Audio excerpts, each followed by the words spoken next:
যেই জিনিস ইচ্ছা করলে করা যায় ওইটাকে শরীয়তের পরিভাষায় বলা হয় মুবাহ। কি বলা হয়? মুবাহ, মানে বৈধ, করা যায়। যেমন ধরেন কোরাল মাছ খাওয়া। কি মাছ? কোরাল মাছ খাওয়া বৈধ, খাইতে চাইলে খাওয়া যায়, কিন্তু না খাইলে গুনাহ হয় 6টা। কেউ যদি পুরো জীবনে কোরাল মাছ না খাইছে, কোনো গুনাহ হবে? এগুলাকে বলা মুবাহ, অপশন। তো তালাক এটা একটা অপশন, মুবাহ, দরকার পড়লে দেওয়া যাবে, কিন্তু জিনিসটা পছন্দনীয় না। একটা তো হইল এই দুনিয়ার মানুষের জন্যই বিষয়টা বেদনাদায়ক, কষ্টকর, ক্ষতির বিষয়। আপনি খেয়াল করেন, যারা স্বামী এবং স্ত্রী, এরা তো প্রাপ্তবয়স্ক, এরা তো এদের জীবন নিয়ে চলতে পারে, এদের ইমোশন এরা কন্ট্রোল করতে পারে, তাই না? বড় হয়ে গেছে, এরা এদের আবেগ নিয়ন্ত্রণ করতে পারে, এরা চলাফেরা করতে পারে, এরা কারো উপরে নির্ভরশীল না হয়েও চলতে পারে। আর এই আধুনিক সভ্যতায় তো মহিলারাও কাজ করতে পারে দেদারসে পুরুষের মতো। এইসব মহিলাদেরও কোনো সমস্যা নাই, একটা গার্মেন্টসে ঢুকে যেতে পারবে, একটা মিলে কাজে নিয়ে ফেলতে পারবে। আর পুরুষরা তো স্বনির্ভর আছেই। কিন্তু খেয়াল করেন তো, এই তালাকের মাধ্যমে বাচ্চা কাচ্চা যারা আসে, এদের উপরে কিয়ামত নেমে আসে যেন। কারণ বাচ্চাদের কাছে কিন্তু এর মা বাবার আদরই এখন পুরা দুনিয়া। এর কাছে পুরো দুনিয়ার কোনো দাম নাই, তার কাছে যতটা মূল্য এবং তার কাছে যতটা প্রিয় হলো তার মা বাবার কোল। এবং শুধু মায়ের কোলও না, সেম বাচ্চারা মাকে যেমন ভালোবাসে, বাবাকে এমন ভালোবাসে। বাবাকে তো অনেক ক্ষেত্রে আরো বেশি ভালোবাসে। মাঝে মাঝে দেখে বাজার থেকে গেলে একটা কিছু নিয়ে যায় যে আমার বাচ্চা, মানে আমারে পাইলে ওর মা চিনে না, দাদু চিনে না, দাদা চিনে না, কাউকেই চিনে না, মানে কারো কাছেই যাবে না, সারাক্ষণ আমার সাথে লুকায় লুকায় আসতে হয়, লুকায় লুকায়। অথচ মা কেমন কষ্ট করে। তো সাধারণত তালাক হয়ে গেলে হয়তো মার কাছে থাকবে, না হয় বাবার কাছে থাকবে। ছোট্ট হইলে সাধারণত মার কাছেই থাকে, কিন্তু বাবার কারণেও বাচ্চারা শুকায় যায়।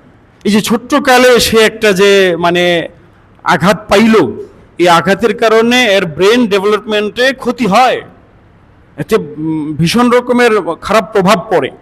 এই হিসাবে ঘর বাঁধানো, ঘর ভাঙা, এটার মধ্যে কোনো সফলতা নাই। এবং পুরুষ মানুষ যারা, এদের সবসময় মনে রাখা উচিত, নিজের বিবির কাছে আর নিজের পরিবারের কাছে কোনো বীরত্বের কিছু নাই।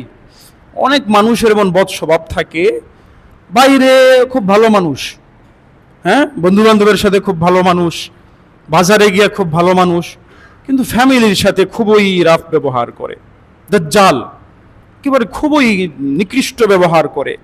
বিবির সাথে একটা মানে বাহাদুরি, বিবির সাথে বাহাদুরি দেখানো, এটা কিসের বাহাদুরি হইল বলেন? হ্যাঁ, এমন হয়তো যে উনি বাইরে গিয়ে একটা বাহাদুরি দেখাইতে পারে, ওটা না হয় একটা বুঝলাম যে উনি আসলে বাহাদুর। দেখা যায় বাইরে একেবারে মানে বিড়াল হয়ে থাকে, আর বিবির কাছে আসলে একবার একটা বাঘ সিংহ, মানে বিবিরে একটা কথা দিয়া অপমান করতে হবে, বিবিরে কামাই করে খাওয়াই বলে যেইভাবে ইচ্ছে ওইভাবে ব্যবহার করবে, এটা ঠিক না। নবী করিম সাল্লাল্লাহু আলাইহি সাল্লামের পবিত্র স্বভাব, পবিত্র আচরণ, যেটাকে কোরআন মাজিদে খুলুকে হাসান বলা হয়েছে, সর্বোত্তম চরিত্র, এটার সাথে এটা সঙ্গতিপূর্ণ নয়। বরং রাসূল করিম সাল্লাল্লাহু আলাইহি সাল্লাম তো তার বিবিদেরকে এই পরিমাণ কদর করছেন। হাদিস শরীফে এসেছে, নবী করিম সাল্লাল্লাহু আলাইহি সাল্লাম বাসায় বিবিদের ঘরোয়া কাজে সহযোগিতা করছেন। সুবহানাল্লাহ বলেন। তরকারি কুটে দিচ্ছেন সাথে, হ্যাঁ, মূল্যায়ন করেছেন। নবী করিম সাল্লাল্লাহু আলাইহি সাল্লাম বলেছেন যে বিবির মুখে লোকমা তুলে দেওয়া, এটা সৎকার সওয়াব হয়। সুবহানাল্লাহ, সুবহানাল্লাহ। এবং ইন্টারেস্টিং কথা হলো, এখানে কয় টাকা সদকা এটা নবীজি বলেন নাই, যে বিবির মুখে লোকমা তুলে দিলে তোমার 200 দিরহামের নেকি হবে বা 50 দিনারের নেকি হবে, এটা কিচ্ছু বলেন নাই, সংখ্যা এখানে উল্লেখ করেন নাই। তাহলে এখানে কোন সংখ্যা হবে? যার যতটুকু ইখলাস, আল্লাহকে খুশি করার জন্য বিবিকে মহাব্বত করে, এই ক্ষেত্রে যার অন্তরের কোয়ালিটি যত, তার নেকির কোয়ালিটি তত। সুবহানাল্লাহ, ঠিক আছে না? এই হিসাবে বিবিকে সময় দেওয়া উচিত, বিবির সাথে আচরণ ভালো করা উচিত। ধরে একটা তালাক দিয়ে দিলেন, এটা ঠিক না। এই হিসাবে গত জুমায় আমি আলোচনা করেছি, আশা করি আপনারা সকলে বিষয়গুলো মনে রাখবেন। তালাক কি ধরেই দিয়ে দেওয়া যায়, না তালাকের আগে 4টা স্তর আছে? কয়টা? 4টা পর্যায় আছে। এই 4 পর্যায়ে সমাধানের চেষ্টা করবে। বিবিকে বুঝাবে, নিজে বুঝাইতে না পারলে যার কথা মানবে তারে দিয়ে বুঝাবে। এত কাজ হইল না, তাহলে বিবির সাথে একটু রাগ করে থাকবে, মারধর না, রাগ করে থাকবে, কথা বলবে না, একসাথে শুইবে না, আলাদা বারান্দায় গিয়ে শুয়ে থাকবে। এভাবে হইতে পারে বিবি সংশোধন হয়ে যাবে। এত যদি সংশোধন না হয় তাহলে হালকা প্রহার করা যাবে। কি মুরাইয়া খাঁচা খোঁচা ভেঙে ফেলা যাবে? হ্যাঁ, মূর্খ মানুষেরা যে কি করে, মনে করে বউরে মারতে থাকে, আবার কেউ ধরতে গেলে কয় হ্যাঁ আমার বউরে আমি মারি, তুমি কে? ওই সময় ওরা থতনা বরাবর একটা ঘুষি দিয়ে দিবেন। তুই কি মানে বউ, তোর বউ মানে কি তোরে যেভাবে ইচ্ছে ওইভাবে আচরণ করার শরীয়ত বিধান দিছে? এটা তো রাষ্ট্রের অনুমতি নাই, শরীয়তের অনুমতি নাই। কেন? বিবি মানে যেন এর একটা মানে আর বান্দি, কৃতদাসী না। এত কাজ হইল না, 3টা স্তর গেল। তাহলে স্বামীর বাড়ি থেকে সালিশ, স্ত্রীর বাড়ির থেকে সালিশ, মাতবররা তারা বসে বিষয়টার মীমাংসা করার চেষ্টা করবেন, গুরুজনেরা। এত কিছু হইল না, তাহলে তালাক কয়টা দিয়ে দিবে? একসাথে 100টা? একটা তালাক দিবে। কোন সময় তালাক দিয়ে দিবে? নারীর ঋতু চলছে ওই সময়ে, পবিত্র অবস্থায় দিতে হবে। কোন পবিত্র অবস্থায়? যেই পবিত্র অবস্থায় নিজের জরুরত পুরো করে ফেলছে, মেলামেশা করে ফেলছে, ওইটাইও না। এগুলো মনে রাখতে হবে আমার ভাইয়েরা। এগুলা যারা যারা খেয়াল না করবে তাদের এই তালাক দিলে গুনাহ হবে। এবং বিষয়টা ঘৃণিত, বাচ্চাদের জন্য যেমন ক্ষতিকর, আল্লাহ রাব্বুল আলামিনের কাছে কেমন ঘৃণিত। সেই হাদিসে এসেছে, নবী করিম সাল্লাল্লাহু আলাইহি সাল্লাম বলেন, আবগাদুল হালালি ইলাল্লাহিত তালাক। আল্লাহ তাআলার কাছে হালাল, বৈধ অপশনস, এর মধ্যে সবচেয়ে ঘৃণিত, আল্লাহ বিদ্বেষ রাখেন, আল্লাহ অপছন্দ করেন সবচেয়ে বেশি, এর মধ্যে একটা হইল তালাক। আল্লাহ সবচেয়ে বেশি অপছন্দ করেন। আমার ভাইয়েরা, এই জুমায় চাচ্ছে এই বিষয়টা পূর্ণাঙ্গ করতে। তালাক পুরুষের পক্ষ থেকে যেমন হয়, পুরুষরা দিয়ে ফেলে হুটহাট, কিন্তু আপনাদেরকে এখন আমি এমন একটা তথ্য শোনাইতে যাচ্ছি যেটা শুনলে আপনারা চমকায় উঠবেন। বিবিএস নামে বাংলাদেশের একটা জরিপ সংস্থা আছে, রাষ্ট্রীয় এবং বড় জরিপ সংস্থা। এই জরিপ সংস্থার জরিপ হইল বর্তমানে এই যে তালাক যেগুলা আদালতে যায়, রিপোর্ট, মামলা দায়ের হয়, আবেদন হয়, এগুলার মধ্যে প্রায় 75% হলো নারীরা করে। কয় পার্সেন্ট? নারীরা 75% ডিভোর্সের মামলা, ডিভোর্সের আবেদন কাদের? নারীদের। আর পুরুষরা ডিভোর্স দেয়, তালাক দেয় মাত্র 25%। কয় পার্সেন্ট? 30 থেকে 25% পুরুষ, আর 70 থেকে 75, কখনো 75 হচ্ছে, কখনো 70 হচ্ছে, কোনো বছর 75, কোনো বছর 70 হয়ে যাচ্ছে, কোনো বছর 89 হয়েছে, 79 হয়েছে। মানে প্রচুর পরিমাণে মহিলারা তালাক দেয়, মহিলারা ডিভোর্স করে দেয়। এখান থেকে ওই প্রসিদ্ধ প্রশ্নের উত্তর আপনারা পেয়ে যাবেন। প্রসিদ্ধ প্রশ্ন, যেটা ইসলাম সম্পর্কে অজ্ঞ যারা, ইসলামের প্রতি বিদ্বেষ রাখে, মুনাফিক শ্রেণী বা ওই সংশয়বাদী শ্রেণী, নাস্তিক শ্রেণী, এরা ইসলামের উপরে খুব অভিযোগ করে যে ইসলামে তালাকের অধিকার শুধু স্বামীকে দেওয়া হইল, স্ত্রীকে দেওয়া হইল না, এটা বৈষম্য করা হয়েছে। কি করা হয়েছে? বৈষম্য বিরোধী ছাত্র আন্দোলন, হাসিনা পলাইছে যে, এই বৈষম্য করা হয়েছে। কেন শুধুমাত্র স্বামীকেই তালাকের অধিকার দেওয়া হচ্ছে, স্ত্রীদেরকে কেন তালাকের অধিকার দেওয়া হচ্ছে না? আমার ভাইয়েরা, আমি আপনাদেরকে বলি, আপনারা যে তথ্যটা শুনলেন যে নারীরা তালাক দিচ্ছে প্রায় 75% আর পুরুষরা দিচ্ছে মাত্র 25%। এখন প্রশ্ন হইল, অধিকার দেওয়া ছাড়াই যেই জাতি 75% তালাক দিয়ে ফেলায়, ওই জাতির অধিকার দিলে কি করতো? আরে 100 বার কিছু হইলে ওইটাও করতো। হ্যাঁ, কি আশ্চর্য কথা, কি আশ্চর্য! দেখছেন, আল্লাহ তাআলা এটা স্বামীকে দিয়েছেন, পুরুষ জাতিকে দিয়েছেন। আরেকটা জবাব, যেটা গত সপ্তাহের আলোচনায় আপনারা ইঙ্গিতে শুনেছেন, গত সপ্তাহে আমরা আলোচনা করেছিলাম যে পুরুষকে আল্লাহ তাআলা কর্তৃত্বশালী বানাইছেন, পুরুষদেরকে নারীদের অভিভাবক বানাইছেন। কেন নারীদেরকে বানান নাই কেন? কারণ পুরুষকে আল্লাহ তাআলা সৃষ্টিগতভাবেই দৈহিক, মানসিক বিভিন্ন শক্তি, সামর্থ্য দিয়েছেন এবং মজবুত গুণাবলী দিয়েছেন, মজবুত গুণাবলী। একটা বাবার মেয়েকে কেউ বিরক্ত করে, বলেন তো বাবার বুড়া মানুষ হইল রক্তটা মাথায় উঠে যায়, ঠিক কিনা? এই যে একটা আগ্রাসী ভাব, এটা নারীদের ভিতরে হয় না, পুরুষের ভিতরে। একটা পুরুষ তার অধীনস্থ স্ত্রী, অধীনস্থ নারীর দিকে, তার মেয়ে হোক, তার বোন হোক, তার মা হোক, তার মানে কি হোক, কন্যা হোক, এদের দিকে কেউ তো খারাপ চোখে তাকাইলে পারে না, চোখটাকে তুলে ফেলায়। সুবহানাল্লাহ কোন। আল্লাহ তাআলা পুরুষকে হেফাজতের এই দিয়েছেন। এই যে গত 2-3 সপ্তাহ আগে আপনারা দেখেছেন না, মোমেন শাহী ফুলপুর না কোথায় যেন 3 ছেলে কাছাকাছি জমজ মনে হয়, কাছাকাছি বয়সের, এদের মা এখনো মোটামুটি যুবতীর মতোই আছে, এই মাকে ধর্ষণ করছে কেউ। তো এই 3 ছেলে গিয়ে ওইটারে মায়ের ওইটার গলা কাটছে। সুবহানাল্লাহ কোন। এগুলা কিছু সুবহানাল্লাহই কইতে হবে। এই দেশের সরকার তো এগুলো বিচার করে না, বরং বিচার চাইলে কি করে জানেন? কিছুদিন আগে শোনাইছিলাম আপনাদেরকে, হ্যাঁ, স্বরাষ্ট্রমন্ত্রী আমাদের, উনি কিন্তু জ্ঞানী মানুষ, খুব সুন্দর সুন্দর কথা বলে, এবং শুনেছি ওনার আব্বা নাকি আলেমও ছিলেন, যেন উনি উর্দু শেরও শোনায়, অনেক সময় দেখবেন উর্দু শের শোনায়, ফার্সি শের শোনায়, দারুণ দারুণ কথা বলে। কিন্তু আশ্চর্য, ইসলামের ব্যাপারে কত কমতি ওনাদের, চিন্তা করেন জ্ঞানের ব্যাপারে। ওনাকে বলা হয়েছে যে অন্তত ধর্ষণের শাস্তিটা মানুষ চাইতেছে জনসমক্ষে করেন, তো উনি বলে বাংলাদেশ এখন মধ্যযুগে নাই। মধ্যযুগ মানে কি? এরা ইসলামী অনুশাসনের যুগটাকে বলে মধ্যযুগের বর্বরতা। মধ্যযুগের কি বলে?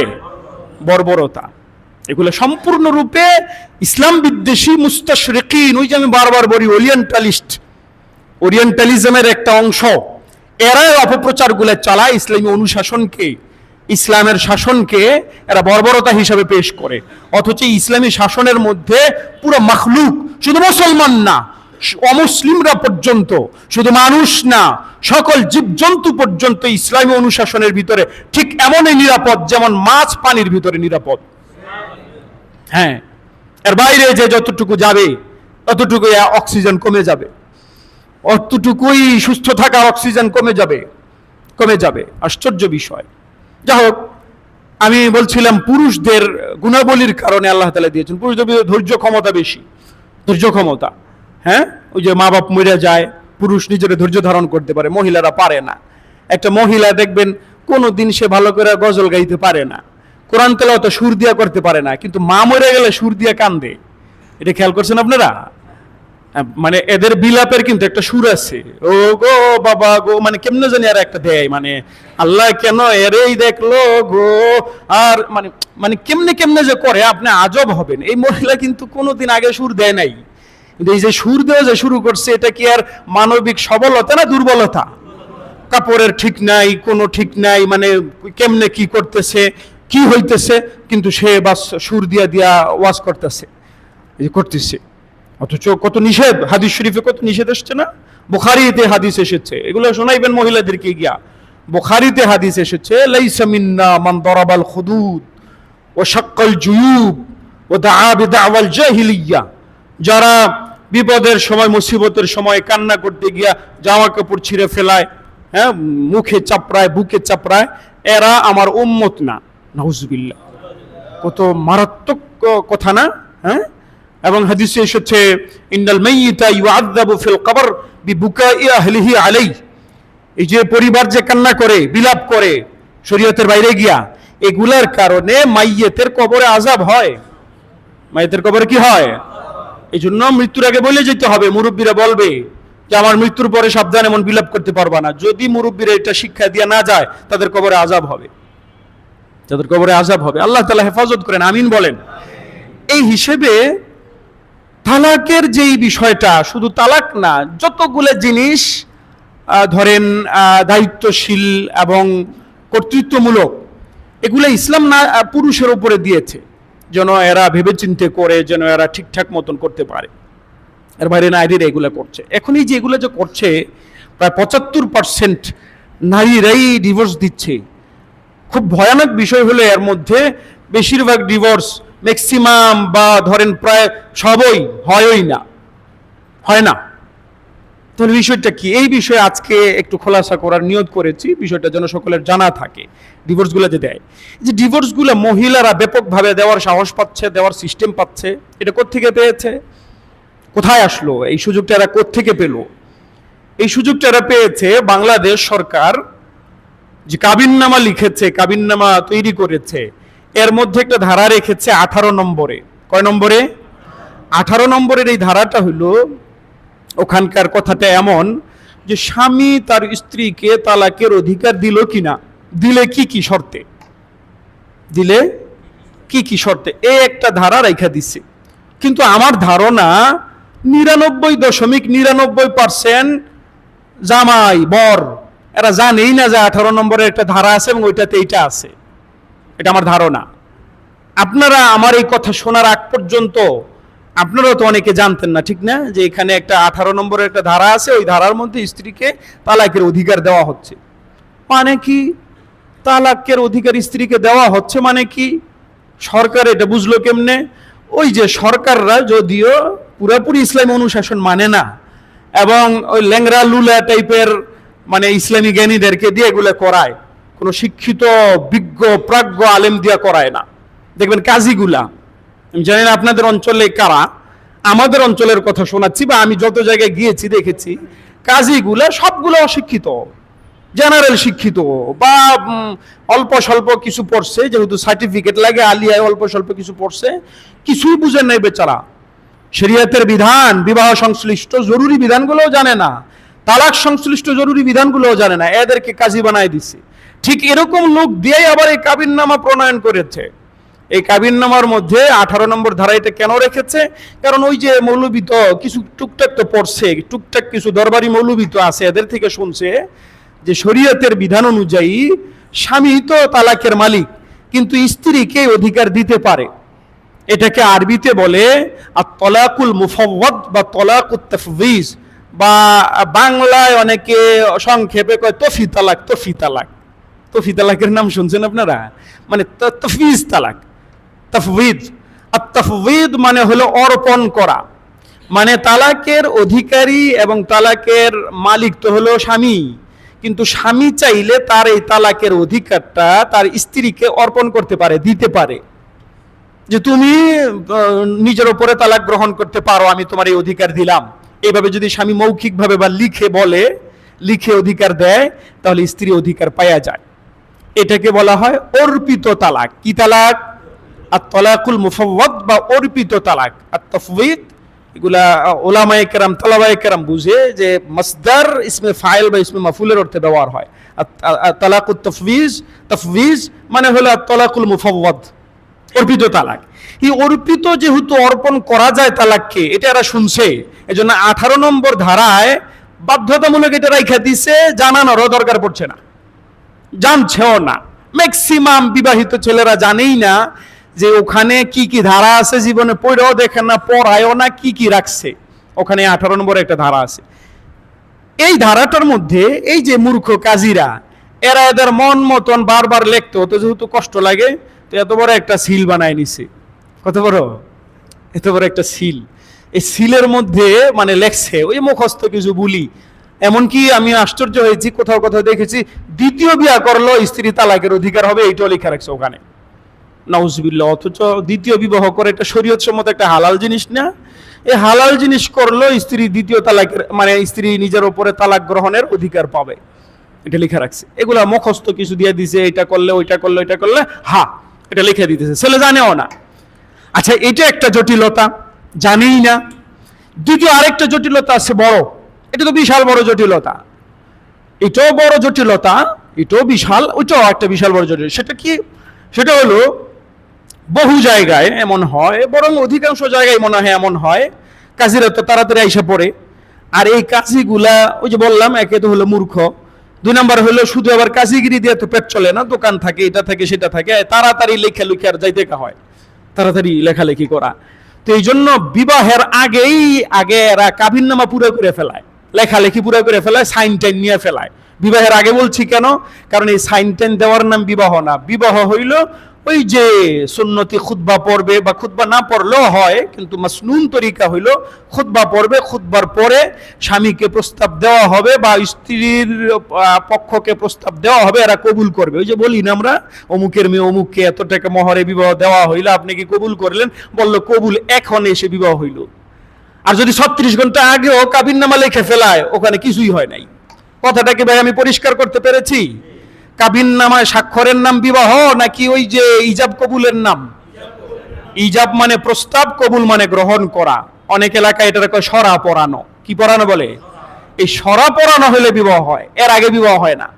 এবার লেখালেখিটা যদি ওই যে ছেলের সাইন নিচ্ছে, 18 নম্বর ধারার বাবদ সাইন নিচ্ছে, সব জায়গায় সাইনটা নিয়ে নিচ্ছে, সাইনটা যে যখন ছেলেটা দিচ্ছে যে আমি আমার স্ত্রীকে তালাকের অধিকার দিচ্ছি, একটা তো হলো জানেই না, দিতেছে যে ধরলাম জানে 18, এই যে আজকেই জেনে গেলেন আপনারা সবাই যে 18 নম্বরের একটা ধারা আছে, এটা জেনে রাখাও দরকার। আমি কিছুক্ষণ পরে বলছি এই ধারাটা বর্তমান প্রেক্ষাপটে রাখাও দরকার, এটা আমি কিছুক্ষণ পরে বলছি।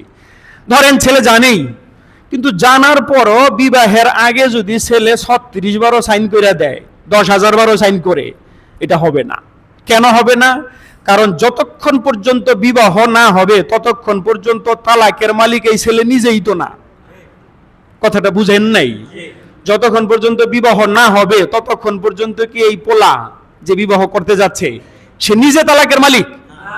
ধরেন আপনি বিয়া সারা রাস্তা দিয়ে একটা বেডি যাইতেছে, বেডিরে দেখে আপনার ভাল লাগে নাই, বা বেডি আপনার মনে করেন হিল জুতা আছে না চোখা, এটা দিয়ে আপনার পায়ে পাড়া দিছে, একটা গুতে লাগছে, তা আপনি বললেন তোরে তালাক দিয়ে দিলাম। বেডির উপরে তালাক হইব? হইতো না। কেন হবে না বলেন তো? বিয়াই হয় নাই। বিয়া না হইলে তুমি কি আরেকজনের বউরে, আরেক বেডিরে তুমি কেমনে তালাক দিয়ে দিবা? কি বুঝলাম আমরা? বিবাহের আগে মানে এই পুরুষ নিজেই তো মালিক হয় না তালাকের। যখন সে নিজেই তালাকের মালিক না, তখন সে আবার এইটা আরেকজনের মালিক বানাইবো কেমনে? কথাটা বুঝেন নাই? আপনার কাছে যেই টাকা না আছে সেটা আপনি আরেকজনের মালিক বানাই দিলে হইলো? ওই যে ফিকহের কিতাবে আছে, কেউ ধরেন মাছ বিক্রি করতেছে, তো কইতেছে 1 খেও মাছ বিক্রি করলাম। কয় খেও? 1 খেও। এটা বিক্রি জায়েজ নাই, কারণ এই খেও ধইরে উঠানোর আগে জানা হতো নাই কয়টা ধরবে, আর নিজে অত মালিক হয় নাই। নিজে মালিক হওয়ার আগেই তুমি মাছ বেচে ফেলাও কেমনে? বুঝেন? তো এখানেও যখন সরা এখনো পড়ানো হইল না, ইজাব কবুল প্রস্তাব দেওয়া এবং গ্রহণ করে এটা এখনো সম্পন্ন হলো না, তো এখনো পর্যন্ত তো স্বামী নিজেই, বা স্বামীই তো হয় নাই, এই ছেলে নিজেই তো স্বামী হয় নাই, নিজেই তালাকের মালিক হয় নাই, তাহলে সে কি আবার স্ত্রীকে তালাকের মালিক বানাইতে পারবে? কিন্তু দেখবেন ম্যাক্সিমাম জায়গায়, বহু জায়গায় এমন হচ্ছে, বিবাহের আগেই পুরা করে নিচ্ছে, এর আলোকেই দেদারসে এখন আবার তালাক দিচ্ছে। তৃতীয় মূর্খতা দেখেন, এই তালাক আবার এই ডিভোর্স দেওয়ার দরকার পড়বে, তো এই কাজীগুলোর ডাইকে আনে যে ডিভোর্স দেওয়াইতে চাই, তো ডিভোর্সের ভিতরে এদেরস একটা সাজানোই থাকে লেখা। আচ্ছা বলেন, সকলের জীবনের সমস্যা, সংকট, পেরেশানি বা কেন তালাক দিচ্ছে সবার জীবনে সেম কাহিনী? কথাটা বুঝতেছেন? কোন বেডি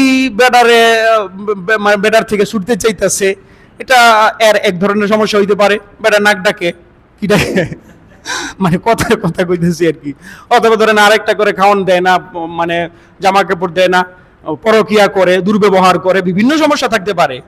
আরেকজনের আরেক সমস্যা হইতে পারে না, কিন্তু না, এর একটা গদ লেখছে 10 কিলোমিটারের। কয় কিলোমিটার? 10 কিলোমিটার একটা গদ লিখে রাখছে, আন্দাজে হাবিজাবি দিয়ে জিনবুতে কি কি লিখে দিছে আল্লাহ জানে, মাথায় যেটা দিছে জিনে ওইটাই লিখে রাখছে। লেখার পরে খালি ওখানে কিছু নামগুলো খালি বসায় দেয়। কি আশ্চর্য কথা! আচ্ছা বসাইছে, বসায় ওখানে আবার দিয়া দেয় 3 তালাক, আবার বায়ান শব্দ লেখা দেয়। কি লিখে দেয়? 3 তালাকও লেখে, বায়ানও লেখে। কত গভীর, কত সংকট! চিন্তা করেন। তালাক যে বলেছি গত সপ্তাহে, এটা বলতে ভুলে গেছি, তালাকের ভিতরে প্রকার হলো 3টা। কয়টা? 3টা। মারাত্মক হওয়ার দিক থেকে 3টা প্রকার। একটা প্রকারকে বলা হয় রজিই তালাক। কি বলা হয়? রজিই। রজিই মানে হলো ফেরত যোগ্য। কি যোগ্য? মানে যেই তালাকের পরে স্ত্রীকে ফেরত নেওয়া যায়। এটা কোন তালাক? স্বাভাবিক শব্দে যদি তালাক দেয়, শুধু বললে আমি তালাক দিলাম, বাস এতটুকু বললে, কোনো সংখ্যা বলে নাই, কিছু বলে নাই, তাহলে একটা হবে এবং রজি হবে। আবার রজি বললেও রজি হয়, কোনো ভিন্ন শব্দ না উল্লেখ করে শুধু তালাক বললেই রজি হয়। কথা বুঝতেছেন? এই 1 তালাক দেওয়ার পরে আবার ফেরত নেওয়া যায়, বা 2 তালাকও যদি দেয়, যদি বলে 2 তালাক দিলাম, তাহলে এটা রজি তালাক হয়। এটা হলো রজি তালাক, ফেরত যোগ্য। আরেকটাকে বলা হয় বায়ান তালাক। বায়ান তালাক ফেরত যোগ্য না। বায়ান যেমন বললো 1 তালাকে বায়ান দিলাম, বা একটা বায়ান তালাক দিলাম, বা বায়ান তালাক দিলাম, তাহলে 1 তালাকে বায়ান হবে।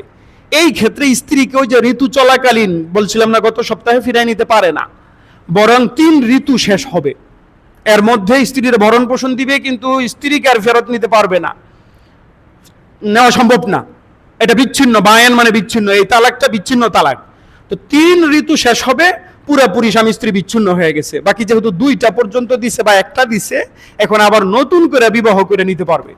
বাকি মালিক থাকবে, আর ওই পরের তালাকগুলো 1টা বা 2টার মালিক থাকবে, এটাকে বলে বায়ান তালাক। আর আরেকটাকে বলা হয় তালাকুল মুগাল্লাজ, নিকৃষ্ট তালাক, মারাত্মক ভয়ঙ্কর তালাক। এটা হলো 3 তালাক দিয়ে দিলে। এই 3 তালাক দিয়ে দিলে বউরে আর বিবাহ করলেও হয় না, 3 ঋতুর পরে নতুন করে বিয়া করলে হবে না, অন্য জায়গায় বিয়া হয়ে যাবে স্বাভাবিক। যেমন একটা মানুষরে অন্যায়ের কারণে শাসন করতে চায়, তো একটা শাসন হলো বকাঝকা করা, একটা স্তর। অল্প অপরাধ করছে, বকাঝকা করে দিল। আরেকটা অপরাধ আছে আরেকটু বেশি, তো একটু মাইরা মুইরা হাত পা ভেঙে দিল, এইটাও মানুষটা বাইচা থাকে। কিন্তু মনে করেন এমন অন্যায় করছে, বা অন্যায় যেমনই করছে, এর শাস্তি দিয়ে দিল, চূড়ান্ত শাস্তি, মাইরা ফেলাইলো, তাইলে কি আর জীবিত করা সম্ভব?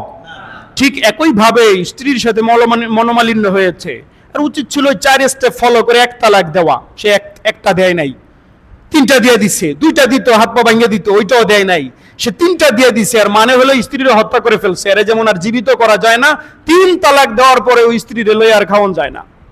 এটাই বিধান, কোরআন মাজিদের বিধান, হাদিসের বিধান।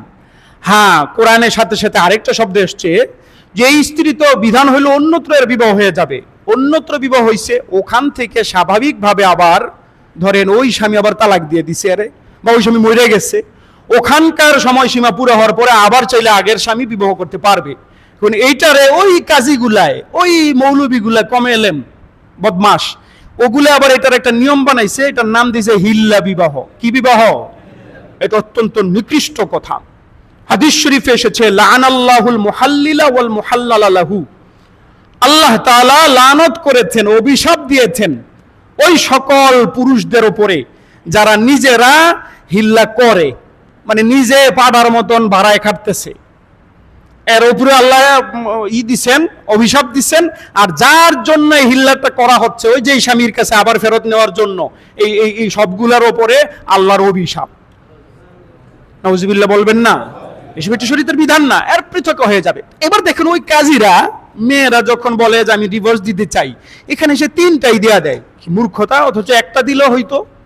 ধরেন আগের স্টেপগুলো সঠিক আছে, ওই যে বিবাহের পরে ছেলের থেকে সাইন নিয়েছে, জানায়া সাইন নিয়েছে, পড়ায়া সাইন নিয়েছে, তাহলে তো সঠিক, স্ত্রী মালিকানা পাইছে।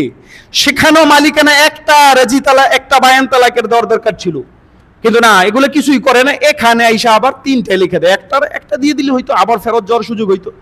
পরে আবার যদি এই কাজীদেরকে টাকা টোকা দেয় না, তো আবার মানে কাবিন করে। তো পুরা হারামের উপরে চলছে, কত মানুষ যে বর্তমানে হারামের উপরে চলছে। আমার ভাইয়েরা, এগুলো রোকা না গেলে এত জঘন্য পর্যায়ের অবস্থা, এটা তো একটা দাজ্জালের মিশনের মতন মনে হয়। দাজ্জালের একটা বৈশিষ্ট্য হইল, দাজ্জালের যে বাহিনী থাকবে, এই বাহিনীতে ইহুদিরা থাকবে এবং জারজ সন্তানেরা থাকবে। দাজ্জালের বাহিনী কারা হবে? ইহুদি এবং জারজ সন্তান। এই যে এরা যে এদের দেশে লিভ টুগেদার চালু করেছে, ফ্রি সেক্স, ওদের দেশে বিবাহ শাদী নাই, বিবাহের ধার ধারে না। এই যে এরা এগুলো যে করেছে, জারজ সন্তান পয়দা করছে, সিঙ্গেল মাদার, মানে বাপ জানা নাই, এই জন্য মায়ের নামে আইডি হবে এবং সিঙ্গেল মাদার বলে ওগুলারে।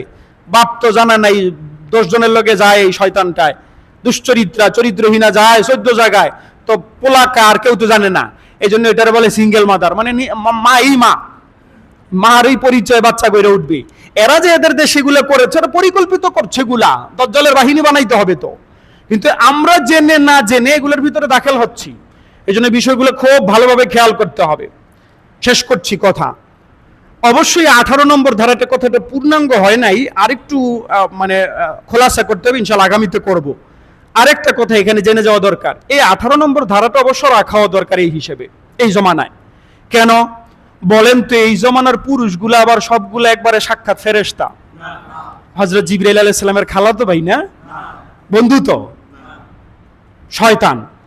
বহু ফ্যামিলিতে এমন আছে বিবির কোনো হক আদায় করে না, সুন্দর বিবি রেখা আবার গিয়ে একটা কাইল্লা একটা বেডির লোকে গিয়ে পরকিয়া করছে না, এরকম গাঞ্জা খায়, মদ খায়, ভালো করে বউরে পালেও না, ছাড়েও না।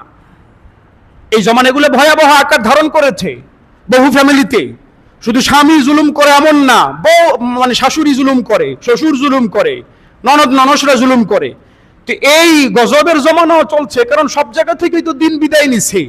আমি তো বারবার বলছি যে দিনের ভিতরে থাকা এমন যেমন নাকি মাছ পানির ভিতরে নিরাপদ আছে। একটা মাছকে যেমন পানি থেকে বের করে ফেললে মারা যাবে, দিন ইসলাম থেকে যেই জাতি বের হবে, মুসলিম হোক অমুসলিম হোক, এদের জীবনে শান্তি শৃঙ্খলা কোনো কিছু থাকবে না, গজব হয়ে যাবে, জাহান্নামের জীবন হবে।